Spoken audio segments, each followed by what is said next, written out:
Halo semuanya, Assalamualaikum. Kembali lagi kita akan belajar mengenai tentang virus. Virus merupakan organisme mikroskopik atau super kecil yang tersebar di berbagai penjuru dunia dan cenderung bersifat parasit. Nah, di sini ada ciri-ciri virus.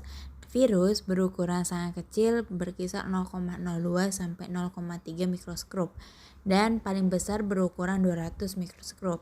Karena itu virus hanya dapat dilihat dengan mikroskop elektron. Tubuh virus ini terdiri atas selubung proton atau kapsid dan bahan inti. Bahan intinya ini berupa RNA dan DNA. Virus juga tidak mempunyai membran dan organel-organel sel yang penting bagi kehidupannya. Virus juga hanya dapat bereproduksi jika berada dalam sel hidup atau jaringan hidup. Virus biasanya akan stabil pada pH 5,0 sampai 9,0. Virus juga dapat dikristalisasikan seperti benda mati. Bentuk virus bermacam-macam. Ada yang berbentuk batang, bola, atau bulat, berbentuk peluru, dan berbentuk T. Aktivitas virus dapat dihilangkan oleh sinar ultra ungu dan sinar X, tetapi zat antibiotik dan zat antibakteri lainnya tidak berpengaruh terhadapnya. Struktur virus terdiri atas 3, yaitu ada kepala, leher, dan ekor.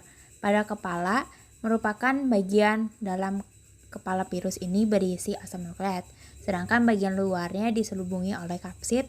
Kepala virus juga berbentuk polihedral dengan jenis asam nukleat DNA.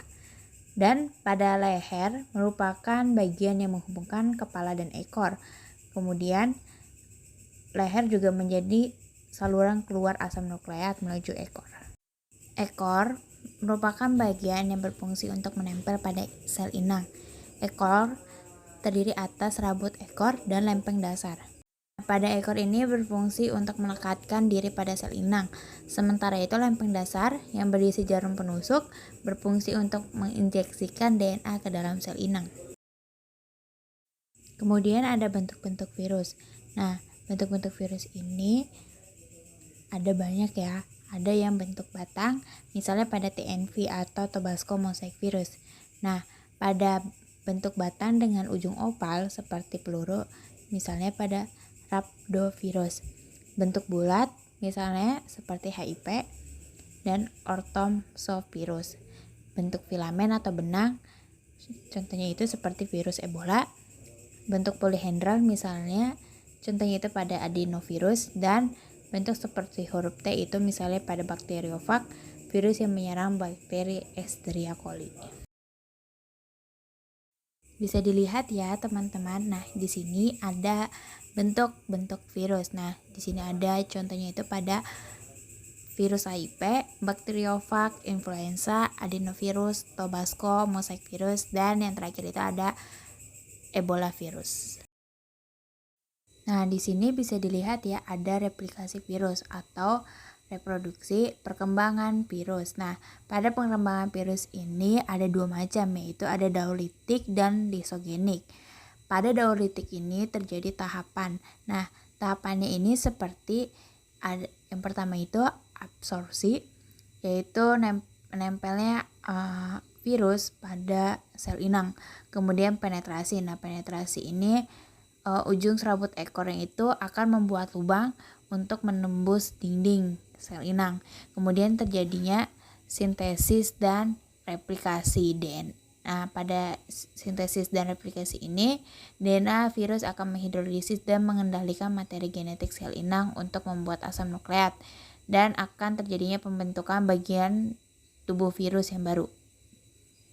Kemudian akan terjadi pematangan atau perakitan asam nukleat dan protein hasil sintesis, dan replikasi akan dirakit menjadi partikel-partikel virus yang lengkap. Kemudian akan terjadinya lisis. Nah, lisis ini virus akan menghasilkan enzim lisozim. Selanjutnya itu daur lisogenik. Pada daur lisogenik ini tahapannya itu seperti absorpsi. Nah, pada absorpsi ini virion atau virus akan menempel pada sel inang. kemudian akan terjadinya penetrasi. Nah, pada penetrasi ini virus akan menginjeksikan materi genetik ke dalam sel inang sehingga kapsid virus akan menjadi kosong atau mati. Kemudian akan terjadi penggabungan pada virus akan bergabung dengan DNA bakteri atau sel inang.